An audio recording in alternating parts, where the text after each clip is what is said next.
run the Sex Workers Action Program in Hamilton. We are a grassroots, community-based organization. We currently have just under 20 members. Our members do include those that have experience in the sex trade industry. Beyond that, we have people who are public health nurses, people who are involved in organizations across Hamilton that do harm reduction work as well as outreach work.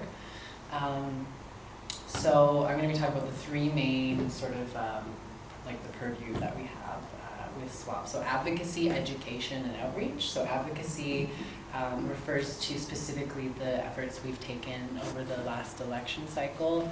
What is it, municipal, federal, I don't fucking know. So we, you got it. And so we, I personally wrote postcards on behalf of the Sex Workers Action Program of Hamilton, the Sex Workers Action Network of Waterloo Region, and the Maggie's Toronto, the oldest sex workers action program in Canada. Addressed them to all federal MP candidates in those like respective regions, so Toronto, Waterloo Region, and here in Hamilton, including to Matthew Green, and we helped host at the Unitarian Church a forum where Jasper Kujawski of the Liberal Party, I forget the Green Party's person, and Matthew Green attended to have a conversation about the points that their parties best represented, and we challenged them by asking a question about sex workers' rights, as each of those parties have committed in previous mandates to commit to decriminalization of the sex trade industry, and none of them had very good answers except for Matthew Green, so thankfully he was elected. So that's an example of the advocacy, so essentially lobbying politicians to speak up about the rights of sex trade workers and to be vocal about those commitments previously made that have not been followed through upon. The Sex Workers Action Network of Waterloo Region, as well as Hamilton and in Maggie's Toronto, are all part of a network, a global network, as well as a Canadian network. The global network is called the Global Network of Sex Work Projects, and the Canadian network is called Canadian Alliance of Sex Work Law Reform. So the NSWP, the global network, does more stuff about like we have listserv emails where we share communications and data and different research and different best practices. And the Canadian Alliance for Sex Work Law Reform specifically has a mandate on providing clear, concise recommendations not only to criminal law reform, but also to immigration law reform and other kinds of law reforms, such as other laws that are used to target sex workers, like loitering laws, municipal and other provincial laws.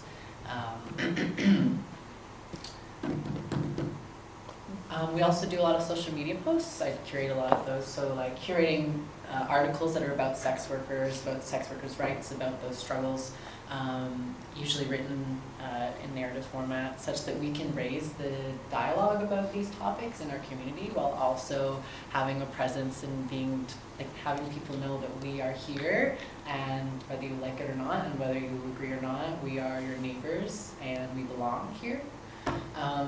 And we have had over 1,000 likes in less than a year, so we're pretty proud of that.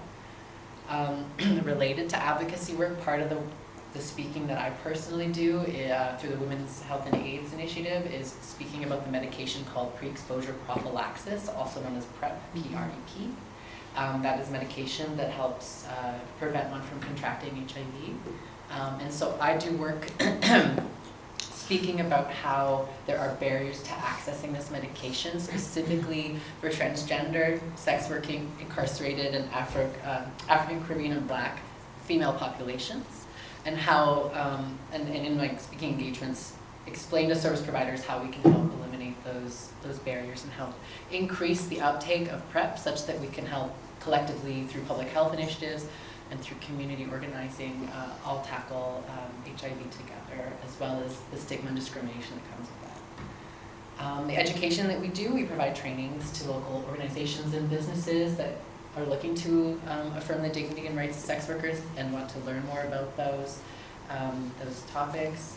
We've provided trainings to the Youth Wellness Center and Alternatives for Youth, yes, St. Joe's, public health nurses, including their, I don't know what. That's me. Oh, okay. Including their harm reduction, substance misuse, and mental health teams. We have a forthcoming training planned with Carol Ann's Place. I've personally trained the Wilfrid Laurier University's social work students, and I'm going again in February, I believe. We trained the AIDS Network, we did a talk at Brock University, and we have a forthcoming training with the School of Social Work here at McMaster with Sarah Green, as well as York University. So those trainings consist basically of best practices, so explaining to service providers where they might be short-sighted in providing service to people who have been or are involved in the sex industry. And a big part of this training is talking about the conflation of human trafficking with sex work. And a large part of why this is a very huge thing that we focus on is because there are no clear legal distinctions between sex workers and traffickers in many places, and increasing the policing of sex trafficking does little to nothing to stop actual coerced human trafficking, and realistically ends up with many consensual sex workers in jail, kicked out of housing, deported, losing other jobs or assistance, losing their children, or disappearing. The best way to deal with harmful coerced sex work, human trafficking, or sex trafficking is by decriminalizing sex work. So that those people who do want to do it have a much easier time, who witness trafficking occurring, providing that information to law enforcement without legal repercussions against them. I have taken Ontario's MCIS Language Services Human Trafficking Training, which is what all the service providers take, so I'm at the same table with them. I'm currently trying to get on the Human Trafficking Subcommittee. I have provided expert testimony and was paid by Legal Aid Ontario in 2018 to provide an expert testimony in a human trafficking case that was a constitutional challenge to Canada's prostitution laws. And I consult with CBC, Vice a lot on these topics, and that all relates to the work that SWAP does. Our outreach work that we do, how's my time? You haven't even been paying attention, girl. Thank you.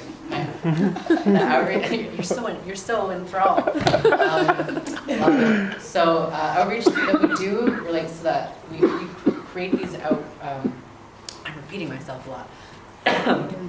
Thank you. The outreach bags we curate are harm reduction bags that contain supplies that help people in the sex trade industry do their job safely and with dignity. They may include things like safer sex supplies, cosmetics, clothing like bras, underwear, things like this, bus tickets, menstrual supplies, toiletries, naloxone kits, curated local resources, fentanyl testing strips, and dental hygiene supplies. Because, and I think cosmetics is a large part of that, not just, to market yourself if that's what you're doing, but also people don't want to use harm reduction methods if they don't fucking care about themselves, and we care about these people, and we want to be a presence in the city that shows that we care about people that other people don't care about. Regardless of the shame and discrimination that falls upon us, regardless of the stigma that Barton Street holds, we want to eliminate and help to deter those kinds of hateful conversations that occur. Beyond providing packages directly to street-based workers, we also do have ongoing relationships and partnerships with Sasha, the AIDS Network, Caroline's Place, thank you, and Mary's Place. And I'm going to wrap it up there. I'm just going to say that we have our next meeting, general membership meeting, on the 28th at the AIDS Network between 5:45 and 7:45 p.m. We do require for people that are interested in taking part to sign our membership and confidentiality agreement. So if you want to just get in contact with me, I have cards, you can email us, we'll get that set up. And we have an amazing, really fun fundraising event on the February 13th. It's a Thursday before Valentine's Day from 8 p.m. until midnight at This Ain't Hollywood. It's going to be a fundraiser for us. Pay what you can, suggested $15 entry. There's going to be amazing burlesque performers, there's going to be drag performers, there's going to be live music. I'm going to be doing something special. I'll probably be dressed like a piece of meat. And I know there is meat on this skeleton. So, am I missing something? Merch at the back. So I want to explain why we do merch. The merch is not just to sell and be capitalistic, because fuck all that shit. Fuck police. I don't care. Fuck Bird, fuck the mayor. And so, I'm never getting funding from him or an award. So we create merchandise not just to sort of create that increased dialogue around those topics, but also to have a sustainable source of income. So we've designed these ourselves, a lot of them. We've been able to put them together. I'm an archivist.